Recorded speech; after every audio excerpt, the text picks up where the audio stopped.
landa balanda moto landa ya uno mpatu songa nzila maninga boje kwa keberiko men ya jandi kido talari aga ngi mono ta pasibetu ka mo politique bwa kasamuna ngentiam meni yini butika koko ya bana badia mebu ya buna ho meneri totariko mafurin zala kabwago mahikatu ho yakuna félicitations de belege mudande bisalo mudambu kyaki kiese mudambu mono mudambu mono tata parfois mon yaya tarebe bon legi kasari mun zaza ma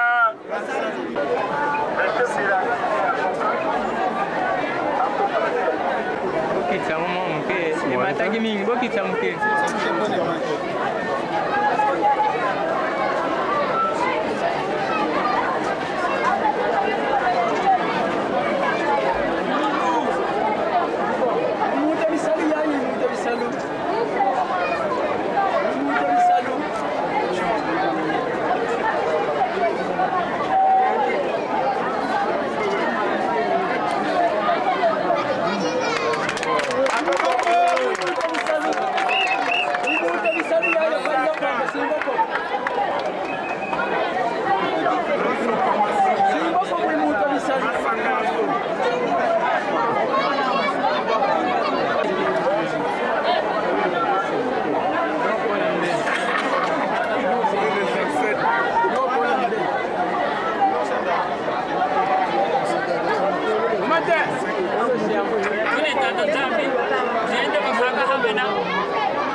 C'est tout.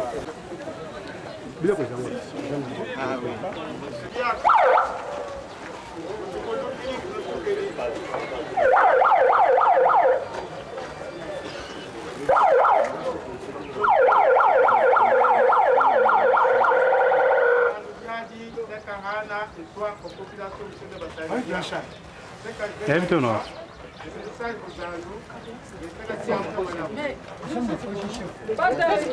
La salle c'est pour nous.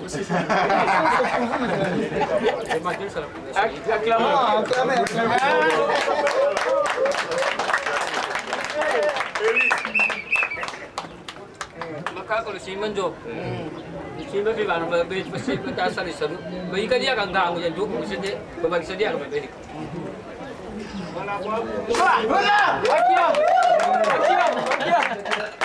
Wow.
Hier, c'était une simple histoire. Aujourd'hui, il y a eu une coupure de joie. Je crois que vous suivez le chef de l'État, Joseph Kabila Kabange, qui a parlé de la révolution de la modernité. Nous n'avons pas attendu que le gouvernement de la République vienne. À partir de son discours, nous avons puisé ce qui nous intéressait et avec nos fonds propres, nos émoluments, parce que le gouvernement n'arrive pas ici. Nous avons essayé, dans la mesure du possible, de doter notre entité des infrastructures qui puissent lui permettre demain, avec la décentralisation, de faire face à de nombreux défis. Et donc, c'est une vision, nous l'avons matérialisée. Nous étions inquiets quand nous avons posé la première pierre, mais aujourd'hui, c'est devenu une réalité et c'est un problème de volonté, c'est un problème de détermination. Par la grâce de Dieu, nous y sommes arrivés et aujourd'hui, nous avons cédé ces infrastructures à la population de Popo-Kabaka qui nous a renouvelé la confiance et nous lui disons merci et nous disons aussi merci à tous ceux qui ont contribué d'une manière ou d'une autre. Est-ce que Passi Zapamba est arrivé au bout de sa mission? Non, nous disons qu'aujourd'hui, les jeunes qui nous suivent et tous les populaires qui nous suivent et toutes les personnes de bonne foi doivent comprendre que Popo-Kabaka est un chantier. Ce que nous avons fait, c'est à la limite de nos moyens. Quand vous regardez, l'ISP n'est pas construit. Quand vous regardez la maison de l'office de route, quand vous regardez la prison, nous en appelons donc à tous les fils et toutes les filles de Popo-Kabaka qui aiment le territoire de Popo-Kabaka d'emboîter les pas. À qui le prochain tour? Aujourd'hui, c'est Passi Zapamba avec son compagnon de tout le jour, le Dio, Lipasa, Jonathan Bialosuka Ouata. Et maintenant, à qui le prochain tour? Cette question reste pendante, elle est suspendue. Nous en appelons donc à tout le monde de venir à la rescousse de notre entité. Honorable. Comme un éléphant, c'est difficile de le définir. Vous allez commencer par citer l'éléphant, il a le corps, il a les ceci. Vous allez toujours oublier quelque chose. Donc le développement de Popo-Kabaka, ce que nous venons de faire, c'est une goutte d'eau dans l'océan. Il y a encore beaucoup de choses à faire. Nous n'allons pas nous fatiguer, mais je me rallie à ce que l'honorable Passi a dit. Nous en appelons à toutes les bonnes volontés, en commençant par le gouvernement de la République, les filles et fils de Popo, les bailleurs de fonds, à penser à Popo-Kabaka qui reste encore un chantier entier. Alors, quant à nous, nous n'allons pas nous fatiguer. Tant que Dieu va nous accorder le souffle de la vie, tant que Dieu va nous ouvrir ses portes, tant que la population nous fera toujours confiance à nous élisant, nous passerons toujours à la même population. Puisque nous avons une stratégie, je prends un, je donne deux à la population. Merci. Honorable, vous voulez votre pied ici à Popo-Kabaka. Votre réaction sur cette journée? Vraiment, pour moi, on sait pas le micro. Pour moi, cette journée, c'est une journée exceptionnelle. Alors, c'était comme un rêve auparavant, mais aujourd'hui, cet rêve s'est concrétisé et ça devient une réalité. Je félicite l'honorable Passi Zapamba Bouka Jean-Pierre, accompagné de ce jumeau, honorable Bialosuka Ouata Jonathan, le président de la CRD intérimaire. Et je complète aussi quelque chose que l'honorable Passi a oublié un peu, c'est que le chef de l'État a dit aussi, bien qu'il a prôné la révolution de la modernité, mais il nous a aussi invité qu'ensemble avec lui, nous puissions aussi transformer le Congo, le développement du Congo. Nous allons l'aider lui aussi, ensemble avec lui, pour transformer le Congo. Vraiment, lui, c'est un modèle à imiter. Le rêve est devenu une réalité. Que Dieu le bénisse avec son jumeau et que Dieu bénisse la population de Popo-Kabaka et que nous tous, nous puissions aider le chef de l'État, comme il avait dit, qu'ensemble transformer le Congo. On ne peut pas seulement lui laisser seul ce travail, mais on doit aussi l'aider ensemble pour transformer le Congo. Merci beaucoup. Merci beaucoup de la parole. Les mots vraiment me manquent pour manifester ma joie en cette journée.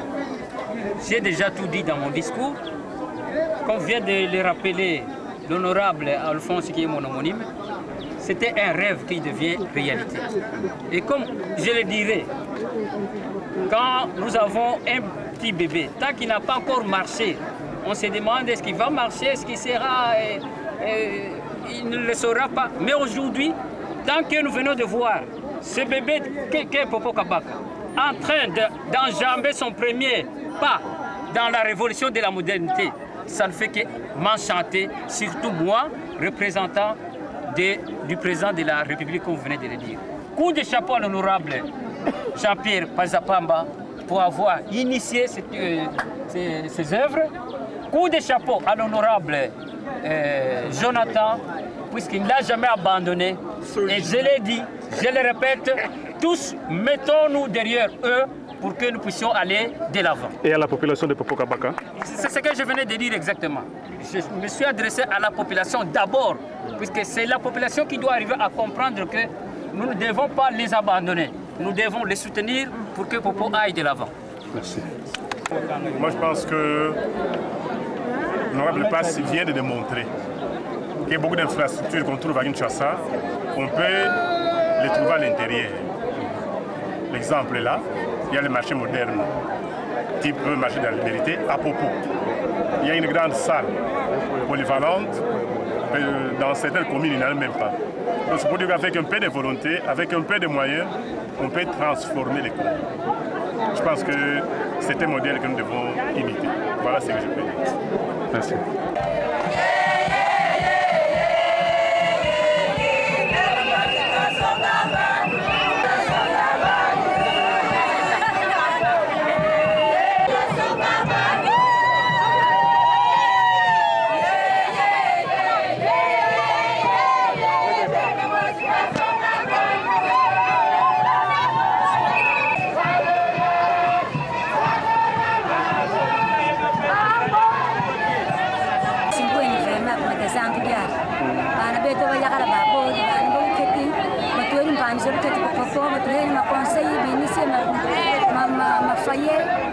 Vraiment, encadrer surtout les associations. En tout cas, je vais dire que les mémoires. Ndiamo mabasali mafula batuka kale levage kama konda baba tusalisa empondo zawu ya madema au tu console batu encadrer mse togere bakubana ba batatu faciliter mo ngam se de fois bisi ndiamo basi no se de suma mais bakubbe en tout cas félicitations man basali di ban ko bayenya encouragement mse de tsuko comme proposé le sola len ya kwa tsuko président de la République de Kenya en tout cas ça me passe pas déjà ta kasimba comme dans mo se foi ni basimba ko basalisa man bakala lomba ma ko baheka njamba ana ko kusa ko mona population ya popo njamba population ya popo yana derrière baou avant ma connaître le président ba ma fadi salamu njamba président à partir de baou comme baba ka sa njamba population pe kala station ko se ba mvoto président kabila ko se ba demander président matolo mabul matolo pardon peliming on a zando na biso bana na biso to simba na maboko na makambo basali en tout cas to pesi ba merci ko papa pe kabila pe asimba pe ba asali sa bango ko atia bango ko basala musala mususu ko basali sa biso mususu en tout cas to se peliming en tout cas félicitations merci ming to pesi ko na mama songa bana na makambo basali to sa ba mama songa bana merci. Nafurahi sana juu ya soko yetu yenye imetuletea hapa. Hata tuna kitu, hata matembele, hata kuni tutauzisha. Antuka Mungu ababarikie batoto hapa benye bekwa kutosha mayele ya soko. Merci.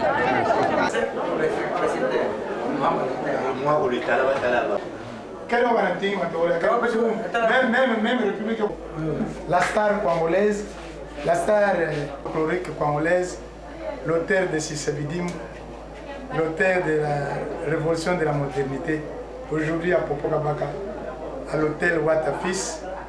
Bientôt il va aller jouer un concert populaire pour la population du territoire de Popo Kabaka. À l'occasion de la remise officielle des ouvrages que nous avons faits. Parce que ça pas même moi-même pour l'intérêt de notre population de Popo. Bientôt, azoke no binisa, kuningisa, yo moko moni popo ndengeza kuningana. Événement ezaka moko.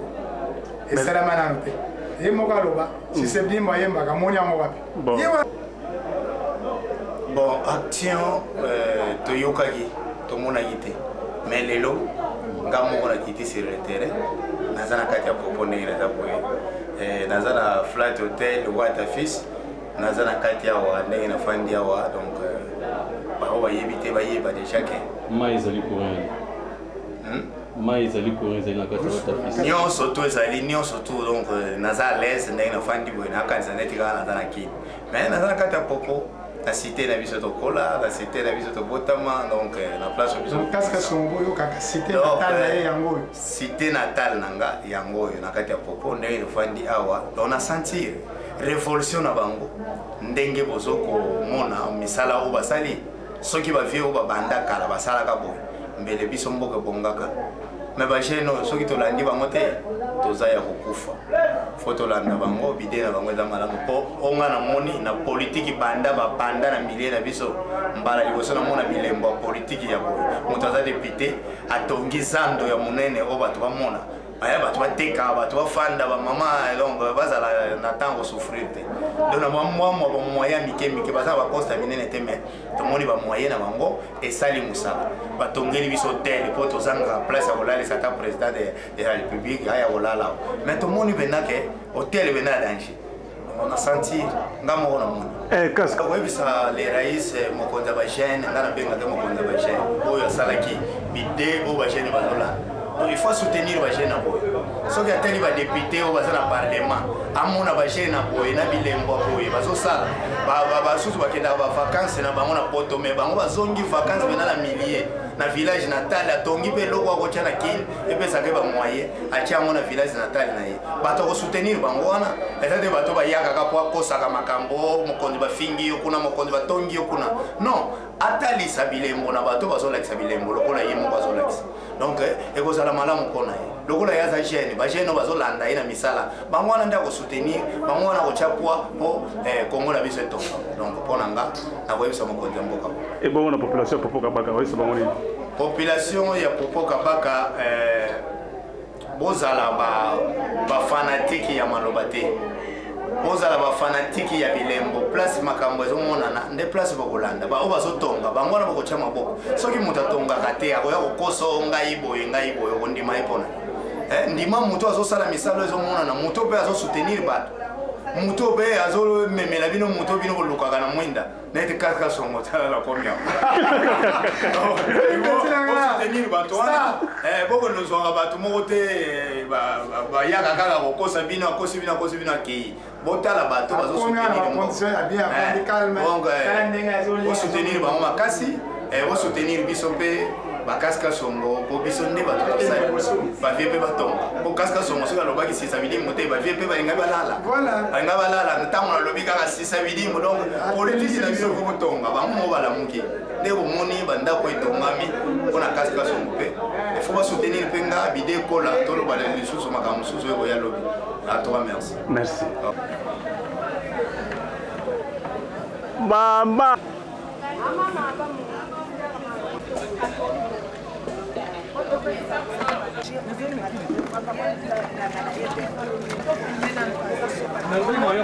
Hey.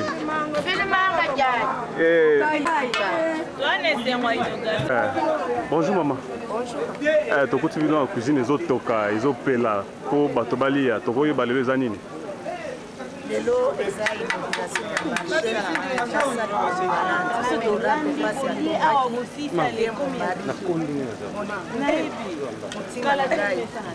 a travaillé ensemble.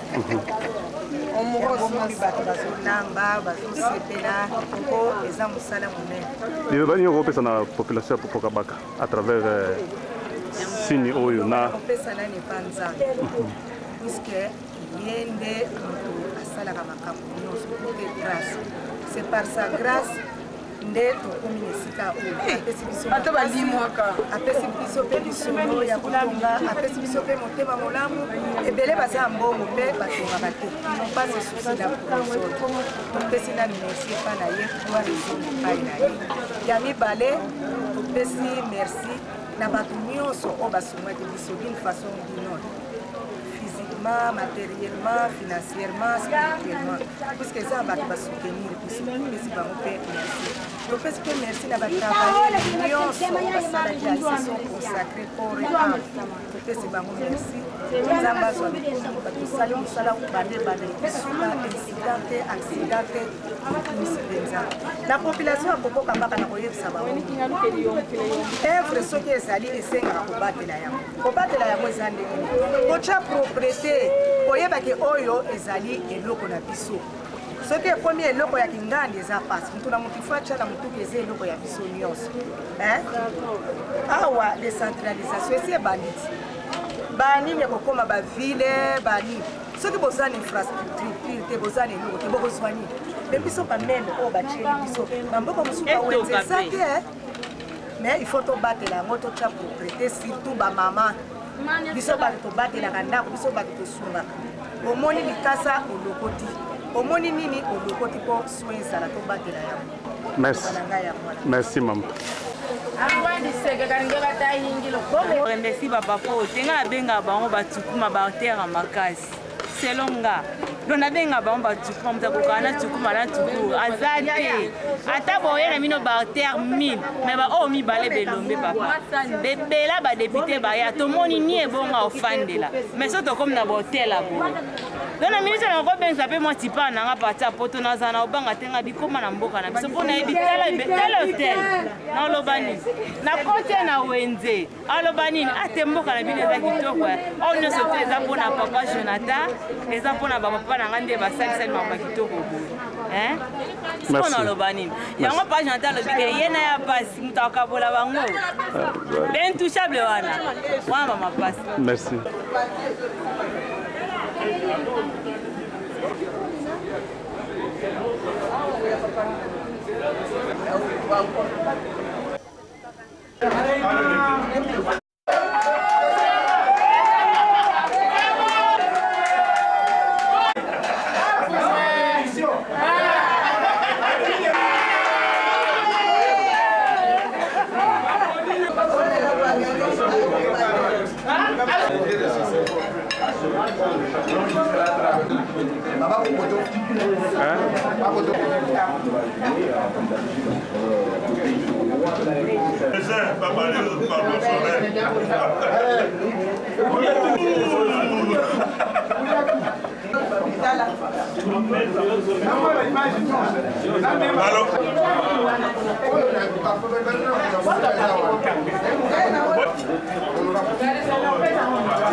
Tuana lokumu kwa ya Jonathan wa ya paza pamba kabakwe.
nalobaka pamba te nalobaka avec action soki nayaki tembe nde memaki ngai nauti belgique mbala moko bazwi ngai na ye otango na ye boye donc nalinga namona namoni deja ndambo baitikali ndambo popo ebongi nano te ifo bonga te avana kondima popo ifo ebonga kabwako mwa polémique mpe esalaka bien kabwako eza teke buno yisimba ngai kaka bakomisa ngai bwa batungare hata fo bakomisa be bana bena kuna ngai bekombondo pasi mwise kosala kina kya bala kabwako oyi bakose tokoka bolo bakala tikala ngai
Banabantela kamuide, banabantela kakamusie.